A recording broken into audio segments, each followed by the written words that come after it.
जय हिंद प्यारे साथियों, कैसे हैं आप सब। उम्मीद है हमें जो आप सब बेहद ही मस्त होंगे और अपनी पढ़ाई में पूरी तरीक़ा से व्यस्त होंगे। आज जो है आप सबके सामने क्लास 10th का बायोलॉजी का एक चैप्टर है जैव प्रक्रम।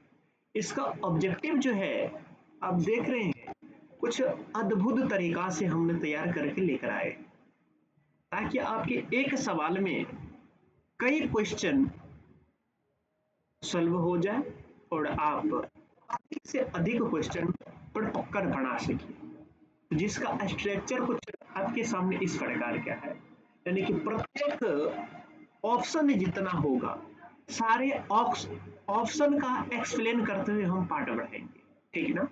तो चलो, आप यदि हमारे चैनल के साथ पहली बार आए हैं तो चैनल को सब्सक्राइब, वीडियो यदि पसंद आए तो लाइक और शेयर जरूर कर दीजिए ताकि हमें मोटिवेशन मिलता रहे और आप सबके लिए इस प्रकार से और इससे भी बेहतर कंटेंट हम तैयार करते हैं। चलो, ना टाइम को गवाते हुए आज अपन की क्लास की कर लेते हैं श्री गणेश श्री गणेश। पहला सवाल आपके सामने स्क्रीन पर आ चुका है।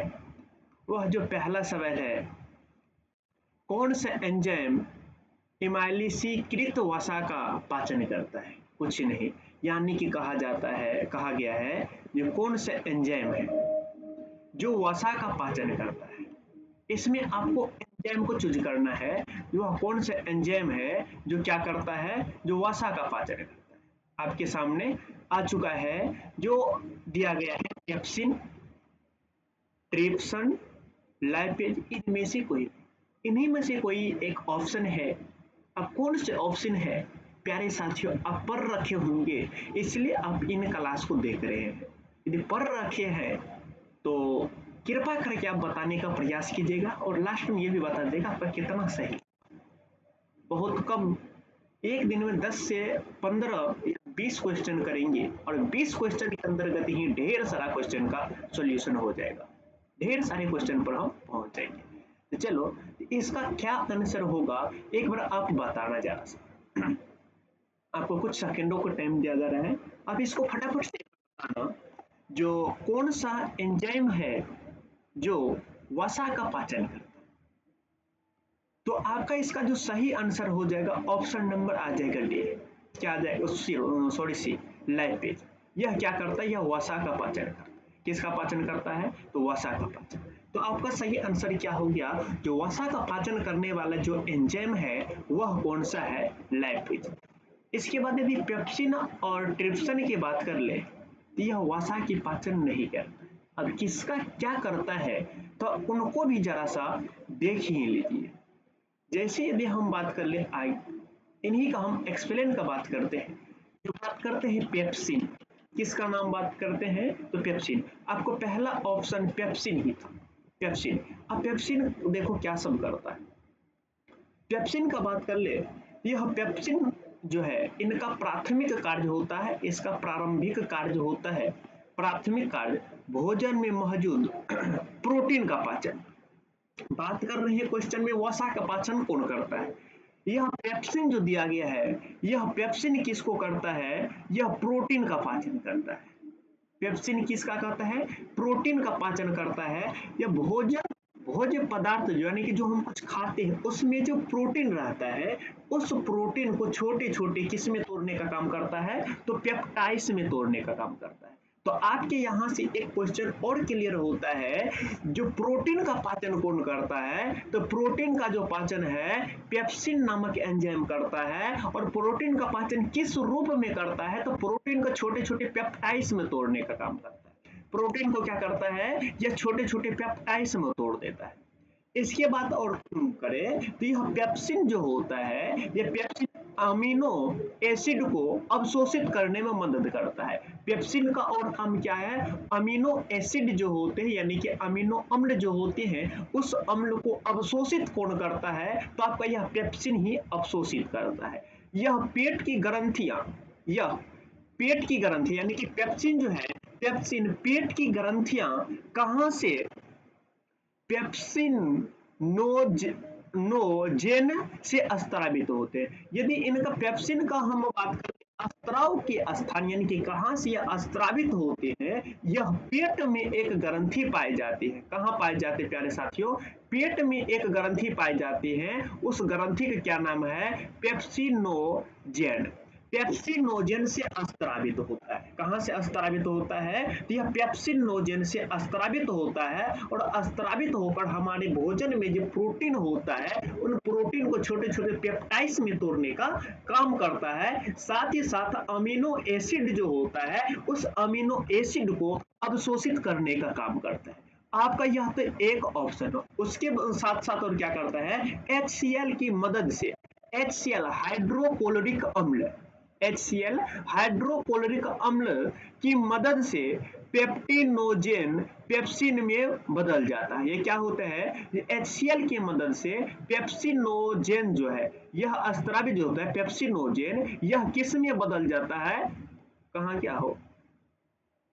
यह पेप्सिनोजेन, एक ही मिनट, यह पेप्सिनोजेन किस में बदल जाता है? तो पेप्सिनोजेन पेप्सिन में बदल जाता है। ठीक है ना? तो ये हो गया आपका एक सवाल, और एक सवाल नहीं, एक सवाल के एक ऑप्शन। यानी कि अब हमें उम्मीद है कि आपको पेप्सिन संबंधित यदि किसी प्रकार के सवाल आएगा तो वह आपको क्लियर हो जाएगा। पेप्सिन संबंधी हर एक प्रकार के सवाल आपको क्या हो जाएगा? क्लियर हो जाएगा। इनके बाद आपका दूसरा ऑप्शन जो बी नंबर का ऑप्शन था, वह था ट्रिप्सन। यह ट्रिप्सन क्या करता है? तो ट्रिप्सन का काम करता है, यह भी एक प्रकार का पाचक एंजाइम है। पाचक एंजाइम मतलब पचाने वाला एंजाइम है। और यह किसका पाचन करता है? यह जो ट्रिप्सन है, अच्छा सॉरी, हाँ ट्रिप्सन है, यह ट्रिप्सन छोटे छोटे टुकड़ों, प्रोटीन के छोटे छोटे टुकड़ों को, यह ट्रिप्सन क्या करता है? प्रोटीन को छोटे छोटे टुकड़ों में तोड़ने का काम करता है। अर्थात अर्थात बात करें, यह ट्रिप्सन जो है यह किसका पाचन करता है? तो यह भी प्रोटीन का पाचन करता है। क्या करता है? पेप्सिन और ट्रिप्सन दोनों किसका पाचन करते हैं प्यारे साथियों? दोनों ही प्रोटीन का पाचन करता है। किसका करता है? तो प्रोटीन का पाचन दोनों करता है। बात कर ले, यह एंजाइम मनुष्य और कई जानवरों के अग्नाशय द्वारा उत्पन्न होता है। पूछा जाएगा ट्रिप्सन हार्मोन कहाँ से स्त्रावित होते हैं, या ट्रिप्सन हार्मोन कहाँ पाए जाते हैं? तो ट्रिप्सन हार्मोन मानव में बात करें, मानव यानी कि मनुष्य में बात करें या जानवर में बात करें, मनुष्य में बात करें या जानवर में बात करें, दोनों में कहाँ पाए जाते हैं? तो अग्नाशय में पाए जाते हैं। कहाँ पाए जाते हैं? तो अग्नाशय द्वारा क्या होते हैं? उत्पन्न होते हैं। कहाँ? तो अग्नाशय द्वारा उत्पन्न होने वाले पाचक एंजाइम कौन सा है? तो ट्रिप्सन आ जाएगा। और यह ट्रिप्सन किसका पाचन करता है? यह प्रोटीन को पाचन करता है। किसका पाचन करता है प्यारे साथियों? यह प्रोटीन का पाचन करता है। और यह छोटी आंत में पहुंचकर, यह जो ट्रिप्सन एंजाइम है, यह ट्रिप्सन एंजाइम कहाँ उत्पन्न होते हैं? तो उत्पन्न का बात कर ले तो अग्नाशय में यह उत्पन्न होते हैं। कहाँ उत्पन्न होते हैं? अग्नाशय में उत्पन्न होते हैं। यह कार्य कहाँ करते हैं? जब छोटी आंत में पहुंचते हैं तो छोटी आंत में पहुंचकर एंटोपेपरेडेज नामक एंजाइम की मदद से यह सक्रिय होकर ट्रिप्सिन में बदल जाता है। क्या होते हैं? अग्नाशय में यह क्या होते हैं? स्त्रावित होते हैं, वहां से छोटी आंत में पहुंचते हैं और इन एंजाइम की मदद से क्या होते हैं? यह सक्रिय यानी कि पेप्सिन में बदल जाता है। और जब पेप्सिन में बदल जाता है तो यह किसका पाचन करने लगता है? तो प्रोटीन का पाचन करने लगता है। किसका पाचन करता है प्यारे साथियों? तो प्रोटीन का पाचन करता है। ठीक है ना? अगला आपका ऑप्शन था लाइपेज। यह लाइपेज क्या करता है? लाइपेज भी एक प्रकार की पाचक एंजाइम है जो किसका पाचन करता है? तो वसा को छोटे छोटे टुकड़ों में बांटने का करता है। यानी कि लाइपेज क्या करता है? लाइपेज किसका पाचन करता है? तो लाइपेज वसा का पाचन करता है। ठीक ना? लाइपेज किसका पाचन करता है? तो वसा का पाचन करता है, यानी छोटे छोटे घटकों जिसको फैक्ट्री एडिस ग्लिसरॉल में तोड़ देता है। यह वसा को, यहां से और आपका क्वेश्चन क्लियर होगा, जो लाइपेज जो है यह तो वसा को पाचन करता है, वसा का पाचन करता है, लेकिन वसा को तोड़ते हैं किस में? तो वसा को जो तोड़ने का काम करते हैं fatty acid glycerol. Fatty acid glycerol में कौन तोड़ता है वसा को, तो वह लाइपेज हो जाता है, क्योंकि तोड़ना मरोड़ना ही क्या कहलाता है, पाचन कहलाते हैं। इनके बाद बात कर ले, यह अग्नाशय से स्त्रावित होते हैं। यह लाइपेज भी कहाँ से स्त्रावित होते हैं, तो अग्नाशय से स्त्रावित होते हैं और जाकर अंत कहाँ होता है, और छोटी आंत में कार्य करता है। अंत में छोटी आंत में क्या करता है, कार्य करता है। यह लाइपेज का स्त्राव जगह क्या है, तो लाइपेज का स्त्राव जगह का बात कर ले, तो यह स्त्राव जगह आ जाएगा कहाँ, अग्नाशय। लेकिन यह काम कहाँ करता है, तो यह काम करते हैं जाकर छोटी आंत में। कहाँ पर काम करते हैं, तो छोटी आंत में काम करते हैं। जन्म कहाँ पर लेते हैं, तो अग्नाशय में। उम्मीद है हमें प्यारे साथियों कि आपको पहला क्वेश्चन जो था, वह पहला क्वेश्चन आपको क्लियर हो गया होगा। साथ ही साथ सारा का सारा ऑब्जेक्टिव भी, उनका जो एक्सप्लेन था ऑप्शन का, यह भी क्लियर हो गया होगा। अब बात करते हैं हम 2 नंबर पर। 2 नंबर में मानव सामान्य संकुचन रक्तदाब होता है। यह समान संकुचन, हम बात कर ले संकुच, आप यदि रक्तदाब देखेंगे, यदि आप क्या करें, बीपी चेक किए होंगे, तो बीपी चेक किए होंगे तो 120/80 इस प्रकार से आपको कुछ सुनने को मिला होगा। जो 120 बट्टा कितना, जो 80 आया, या 100/70 आया, इस प्रकार से कुछ आपको सुनने को मिला होगा। तो अभी तक तो आप समझ रहे होंगे ये क्या होता है, 120/80, 20/80 इस प्रकार से आता है। तो जैसे हम रक्तदाब को क्या करते हैं, रक्तदाब को हम मापते हैं, तो उसमें 2 चीज दिखाई देता है। पहले ऑप्शन इसका देख लेते हैं। 2 चीज दिखाई देता है। एक तो आपको दिखाई देगा प्रकुचन, एक तो दिखाई देगा प्रकुचन, एक होता है संकुचन। क्या होता है, संकुचन। तो यहाँ पर प्रकुचन का बात कर रहा है, जो समान रक्तदाब, समान प्रकुचन रक्तदाब होता है। तो समान प्रकुचन रक्तदाब कितना होता है, तो इसका जो आपका सही आंसर आ जाएगा, तो इसका सही आंसर आ जाएगा ऑप्शन नंबर सी, यानी कि इसका सही आंसर क्या हो जाएगा, 120, क्या जाएगा, 120 मिलीमीटर। क्या जाएगा, तो 120 मिलीमीटर आ जाएगा। तो चलो अब इनकी थोड़ी सी एक्सप्लेन का बात कर लेते हैं। इनकी और जानकारी, हम खास जानकारी को बात करते हैं। इसकी और हम खास जानकारी हमें क्या, आदर्श रूप से रक्तदाब, यानी कि आदर्श मतलब क्या होते हैं, समान रूप से या नॉर्मल रूप से यदि रक्तदाब का बात करें, यह रक्तदाब कितना दिखाएगा, 120/80। क्या दिखाएगा, 120/80 के आसपास होना चाहिए जब नॉर्मल रहते हैं। नॉर्मल मतलब ना ही हम ज्यादा दौड़ कूद करके आए हैं, न ही एकदम बढ़िया से सोए थे एकदम आलस में, यानी कि समानता आराम से, जैसे कि बिंदास एकदम है। तो बिंदास टाइम का जो यह रक्तदाब आता है कितना, 120/80 आता है। जिसमें क्या होता है, जिसमें यदि हम बात करें, जहां 120 क्या होता है, प्रकुचन दाब होता है। 120 प्रकुचन दाब, अभी आपको बताए थे, जो प्रकुचन और संकुचन होता है। रक्तदाब में क्या होता है, प्रकुचन, प्रकुचन, और क्या आते हैं, तो और बात कर ले तो संकुचन। संकुचन क्या आते हैं, प्रकुचन और संकुचन। जिसमें प्रकुचन ऊपर दिखाई देता है, संकुचन नीचा दिखाई देता है। तो 120 क्या हो जाएगा, रक्त का प्रकुचन हो जाएगा, और 80 क्या हो जाएगा, तो अनुशिथिलन, या इसी को हम क्या कहते हैं, संकोचन कहते हैं। अनुशिथिलन या संकोचन कहते हैं, ठीक है ना। तो 80 आपका क्या आ जाएगा, संकोचन आ जाएगा। तो उम्मीद है जो आपको जब इस प्रकार से फिर से क्वेश्चन आएगा तो वह क्लियर हो जाएगा। प्रकुचन पूछे या संकोचन पूछे या आदर्श या समान रक्तदाब पूछे, तो आपको यही सवाल 3 प्रकार से पूछा जा सकता है। या तो समान रक्तदाब कितना होगा, जब समान रक्तदाब बोलेंगे तो समान रक्तदाब पर कितना आ जाएगा, 120/80 आ जाएगा। यदि समान प्रकुचन का बात कर ले, समान प्रकुचन का बात कर ले, तो समान प्रकुचन कितना आ जाएगा, 120 आ जाएगा। समान प्रकुचन कितना आ जाएगा, 120 आ जाएगा। यदि समान संकुचन का बात कर ले, संकुचन का बात कर ले, तो समान संकुचन कितना आ जाएगा, तो समान संकुचन 80 आ जाएगा। यदि 80 से कम या ज्यादा होता है तो फिर गड़बड़ है, यदि 120 से कम या ज्यादा होता है तो फिर क्या होगा, तो गड़बड़ होगा। ठीक, अगला सवाल आते हैं आप सबके पास। पत्तियों में प्रकाश संश्लेषण द्वारा बना भोजन पादपों के अन्य भाग में किसके द्वारा भेजा जाता है? यानी कि यह बात कहे जा रहे हैं कि प्रकाश संश्लेषण के पेड़ पौधा में तो भोजन बनता ही प्रकाश संश्लेषण के द्वारा। जब प्रकाश संश्लेषण के द्वारा भोजन बनते हैं तो भोजन, ये पहला बात, जो भोजन कहाँ बनते हैं?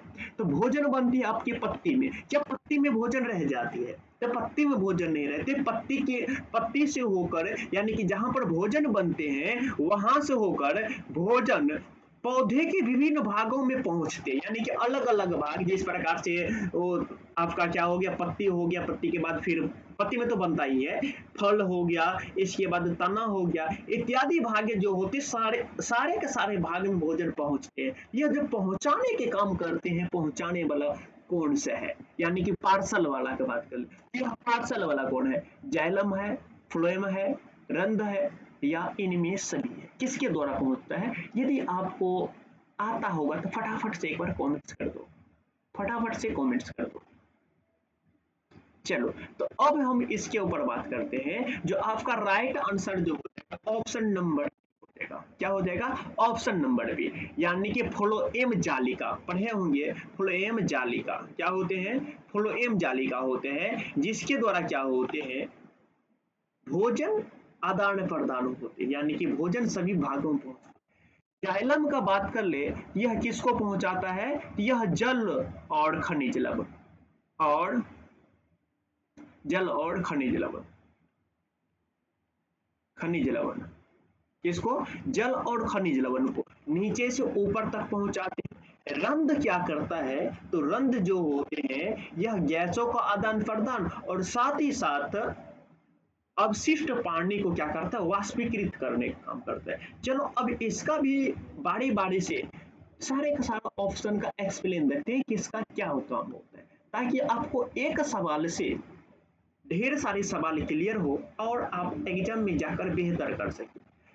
ऑप्शन में आया है जाइलम, तो जाइलम को देखेंगे, फ्लोएम है तो फ्लोएम को देखेंगे, रंध्र है तो रंध्र से देखेंगे। यानी कि एक सवाल देखिए, एक ही सवाल से जाइलम, फ्लोएम, रंध्र तीनों आपका क्लियर हो जाएगा। जब इसी प्रकार से बार बार आपके पास चीजें आएंगे तो आपको बिना याद किया हुआ ही याद हो जाएगा।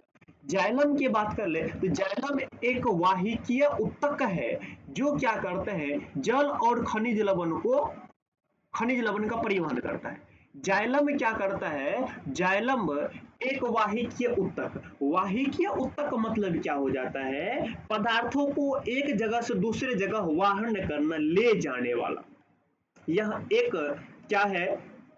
वाहिकीय उत्तक है, जो क्या करते? जल और खनिज लवण का क्या करते हैं? परिवहन करते हैं, मतलब एक स्थान से दूसरे स्थान तक पहुंचाने का काम करते हैं। कौन करता है? तो वह जाइलम उत्तक। जाइलम उत्तक और काम क्या करता है? यह जो होता है जड़ से तने और पत्तियों तक पानी और घुलनशील खनिज लवणों को ऊपर की ओर ले जाते हैं। यानी कि जड़ से, जड़ कहाँ होते हैं? मिट्टी के नीचे होता है, वहां से इन्होंने क्या करते हैं?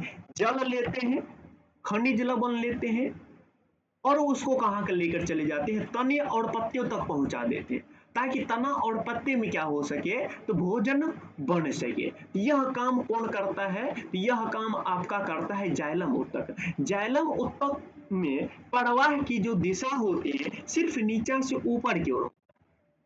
जाइलम उत्तक, मान लेते ये कोई पौधा है, ये क्या है?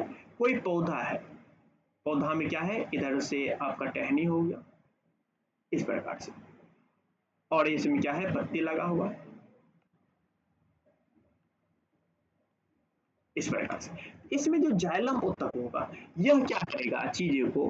चीजें मतलब क्या? पानी को नीचे से ऊपर सिर्फ ले जाएगा। नीचे से कहाँ ले जाएगा? ऊपर ले जाएगा।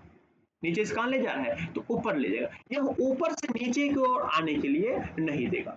ये क्या होगा? जल और खनिज लवण को नीचे से ऊपर आने नहीं देगा, सिर्फ और सिर्फ नीचा से ऊपर ले जाएगा, ऊपर से नीचा आने नहीं देता। तो इसलिए कहते हैं कि जाइलम वाहिका में जो प्रवाह की दिशा होती है सिर्फ नीचा से ऊपर की ओर होते, ऊपर से नीचा कभी यहाँ आने के लिए नहीं देता। ठीक है ना? यह नीचा से ऊपर आने के लिए नहीं देता। आगे है फ्लोएम। फ्लोएम भी क्या है? पौधे में पाए जाना एक वाहिका उत्तक है। जिस प्रकार से जाइलम वाहिका ऊतक है, जाइलम एक चीज को दूसरे स्थान तक ले जाते हैं, बस इसी प्रकार से फ्लोएम भी करता है।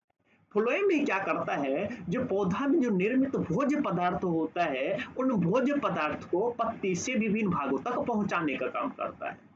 पत्ती से विभिन्न भागों तक पहुंचाने का काम करता है। यही बात है, ये इसका मुख्य कार्य है भोजन। अब भोजन में क्या बनेगा, जिसको हम ग्लूकोज, जिसको क्या कहते हैं, पेड़ पौधा जो भोजन बनाते हैं ग्लूकोज, सॉरी शर्करा, या हम क्या कहते हैं ग्लूकोज का परिवहन करता है। तो आपसे पूछा जाएगा जो ग्लूकोज का परिवहन पौधा का कौन सा भाग करता है, तो वह जाइलम सॉरी फ्लोएम ऊतक करते हैं। या शर्करा का परिवहन कौन करता है, तो वह भी आपका फ्लोएम ऊतक हो जाएगा। यह फ्लोएम ऊतक की जो दिशाएं होती है, फ्लोएम ऊतक में जो दिशाएं होते हैं, यह दिशाएं ऊपर से नीचा भी आते हैं और नीचा से ऊपर भी ले जाते हैं। यानी कि फ्लोएम जालिका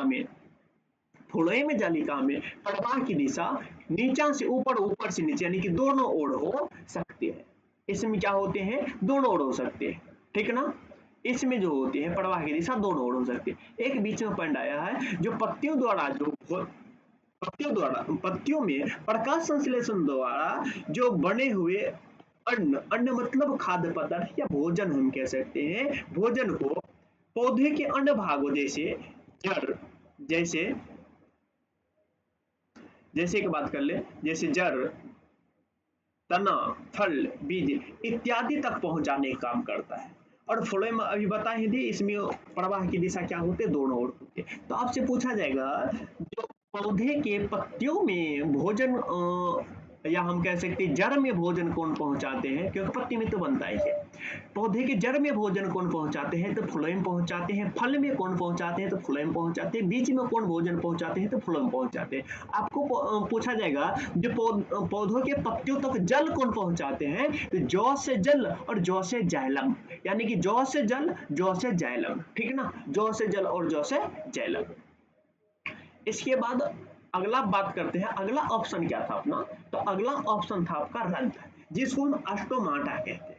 रंध्र या अस्टोमाटा कहते हैं। यह रंध्र जो होता है पौधों, रंध्र जो होते हैं, किसका बात कर ले, यह रंध्र जो होते हैं, रंध्र पौधों की पत्तियों और कोमल तने के ऊपरी ओर, विशेषकर निचली सतह पर पाए जाते हैं। यह रंध्र जो होते हैं, यह रंध्र कहाँ पाए जाते हैं, तो रंध्र पाया जाएगा पौधा के पत्तियों में। कहाँ, पत्तियों में। साथ ही साथ जो कोमल अंग होगा, कोमल अंग मतलब नया नया कल्प वाला जो क्या होगा, जो तना होगा, उन तनों यानी कि नया नया तनों के ऊपरी भाग और उसकी निचली सतह जो होता है, आंतरिक परत जो होता है, उसमें पाए जाते हैं। जो कि क्या होते हैं, सूक्ष्म छिद्र होता है, बहुत छोटा छोटा छिद्र होता है, जिसको हम वैसे आमतौर पर हम नहीं देख सकते हैं। किसको नहीं देख सकते हैं, यह रंध्र जो होते हैं, इस रंध्र को हम आमतौर पर नहीं देख सकते हैं, क्योंकि यह बहुत ही छोटा होता है।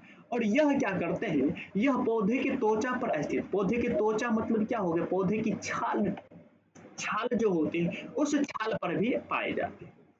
यह रंध्र का काम क्या होता है, यह रंध्र का जो काम होता है वायु संचार की काम करता है। क्या करता है, रंध्र पौधा की पत्तियों में जो रंध्र पाए जाते हैं, पौधा रंध्र कहाँ कहाँ पाए जाते हैं, तो पौधा की पत्ती में पाए जाएगा। पौधा के पत्ती के साथ साथ उसका कोमल तना जो होगा उस तना में पाया जाएगा। साथ ही साथ उसकी क्या होती है, त्वचा, त्वचा मतलब क्या होगा, जिसको हम छाल बोलते हैं आम भाषा में, उन छालों पर पाया जाता है।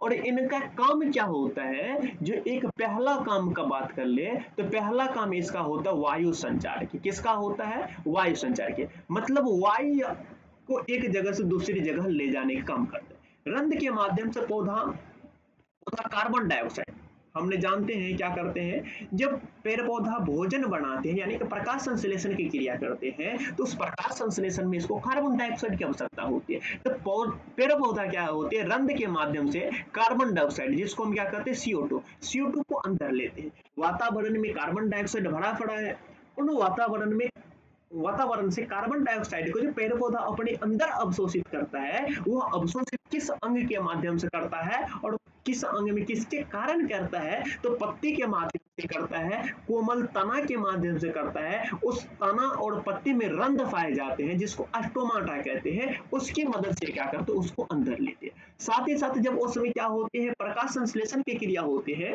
तो प्रकाश संश्लेषण की क्रिया के दौरान उससे क्या होता है, ऑक्सीजन गैस मुक्त होती है। क्या होते हैं, ऑक्सीजन गैस मुक्त होते हैं। यह ऑक्सीजन गैस को बाहर निकालने का कौन काम करते हैं, ऑक्सीजन गैस को मुक्त करने का काम कौन करता है, तो यह रंध्र ही करता है। तो रंध्र का जो वायु संचार में काम हो जाएगा, कार्बन डाइऑक्साइड को अंदर करना, ऑक्सीजन को बाहर निकालना। कार्बन डाइऑक्साइड को अंदर करना जिससे प्रकाश संश्लेषण हो सके, प्रकाश संश्लेषण के द्वारा जो ऑक्सीजन का निर्माण हुआ तो ऑक्सीजन को बाहर दे सके, ताकि मानव उसका श्वसन में काम कर सके, यूज कर पाए। यह प्रक्रिया प्रकाश संश्लेषण कहलाती है। ये तो हो गया। आगे हम और इनके बारे में जाने, तो जल वाष्पो उत्सर्जन। अब जल का जो वाष्पो उत्सर्जन करता है, यानी कि जब पेड़ पौधा में क्या होते, पेड़ पौधा तो सिर के माध्यम से, जड़ के माध्यम से जल को क्या करता है, जो ऊपर अपने पत्ती तक पहुंचाते हैं। तो अभी आपको बताए हैं, जो जल जो होते हैं, जल नीचे से तो ऊपर जाते हैं, जो कि जाइलम वाहिका जल को ले जाते हैं। तो पूछा जाएगा जो जल का वाहन कौन करता है, तो जाइलम वाहिका। और जाइलम वाहिका में जो दिशा होती है, परिवहन का दिशा होती है, सिर्फ नीचा से ऊपर की ओर होते हैं। और नीचा से ऊपर की ओर जो जल की दिशा होती है, तो सिर्फ नीचा से ऊपर ही ले जाते हैं, ऊपर से नीचा नहीं। जब ऊपर में जल अधिक हो जाते हैं, उस जल को क्या करते हैं, क्या पी जाते हैं, तो पीते नहीं प्यारे साथियों, उसको क्या करता है, वाष्प को उत्सर्जित कर देता है। यानी कि वाष्प के रूप में क्या करता है, अपने पत्ती पर से उड़ा देते हैं। उसको क्या करते हैं, वाष्प के रूप में पत्ती पर से उड़ा देते हैं। वह पत्ती पर से वाष्प के रूप में जो निकलते हैं, तो वह वाष्प के रूप में जो निकलते हैं, यही रंध्र होते हैं। रंध्र में छोटे छोटे छिद्र होते हैं, उसी छिद्र के माध्यम से क्या करते हैं, जल पत्ती से क्या होते हैं, बाहर वाष्पोकृत होता है। तो जल वाष्प उत्सर्जन में रंध्र काम करता है। तो रंध्र द्वारा जल वाष्प के रूप में क्या होते हैं, बाहर निकलता है। जब बाहर यह निकलते हैं, तो इनसे फायदा क्या होते हैं, इनसे पौधा में जल संतुलन बना रहता है। इनसे पौधा में क्या होता है, तो जल संतुलन बना रहता है, और जड़ से पोषक तत्व ऊपर चढ़ते हैं। जड़ से क्या होते हैं, पोषक तत्व ऊपर चढ़ पाते हैं। जब जल ऊपर में जमा रहेगा, तो नीचा से जो है तो ऊपर जल नहीं जा पाएगा। जब ऊपर जल नहीं जा पाएगा, तो फिर क्या होगा, तो उसके साथ साथ खनिज लवण में नहीं पहुंच पाएगा, तो फिर क्या हो जाएगा, दिक्कत होगा। तो जब जल वाष्प उत्सर्जन होते हैं, नीचा से जल ऊपर पहुंच पाते हैं, और जल के साथ साथ खनिज लवण भी क्या आते हैं, तो ऊपर आ जाते हैं। ये काम होगा किसका, तो किसका, तो रंध्र का काम होता है। साथ ही साथ तापमान नियंत्रण। जब वाष्प उत्सर्जन होता है, तो वाष्प उत्सर्जन द्वारा पौधा अपने शरीर का तापमान नियंत्रित कर पाता है, यानी कि जिसके कारण उसका तापमान नहीं बढ़ पाते। जो भी उनके ऊपर तापमान आने वाला होता है, वह तापमान क्या करते हैं, वाष्प के रूप में पानी के लेकर ऊपर चले जाते हैं, जिसके कारण पौधा को क्या होते हैं, जो ठंडक मिलती है, जिसके कारण पौधा को ठंडक मिलते हैं। इसके बाद आ जाते हैं अवशोषण में सहायक।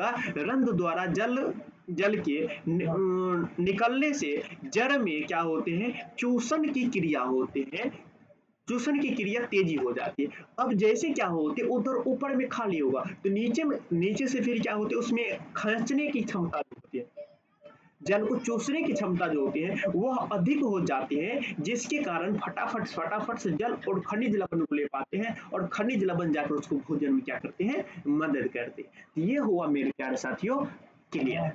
तो उम्मीद है जो आपको यह क्वेश्चन भी पूर्ण तरीका से क्लियर हो गया होगा। उम्मीद है जो आपको यह भी क्वेश्चन पूर्ण तरीका से क्लियर हो गया होगा। तो आज की क्लास रहने देते हैं यहीं तक, मिलते हैं फिर नेक्स्ट क्लास में। तब तक के लिए जय हिंद प्यारे साथियों, जय हिंद।